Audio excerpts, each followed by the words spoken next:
How to get $100 Amazon promo code. Let's get started. Launch your preferred browser. Now over here you'll see the search box. Type in Amazon promo code and search for it. With that, different website links will appear. All these websites will provide you promo codes for Amazon. So go ahead and open any of these. For instance, I'm gonna open this one, CouponFollow.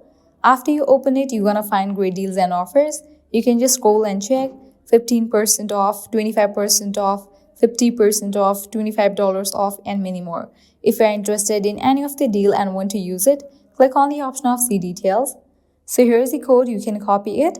Now I can head towards the website of Amazon, log into your account, confirm your order, and while you check out, apply this code and get the discount. If you want to redeem this code right away, click on this option of redeem at Amazon.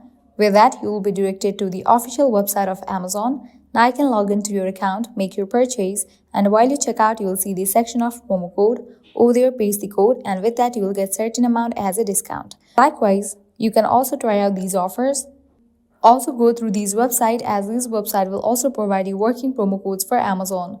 Well, that's a wrap for this video. This is how you can get up to $100 Amazon promo code. At the end, if you guys find this video helpful, don't forget to like, share and subscribe to our channel. Thank you.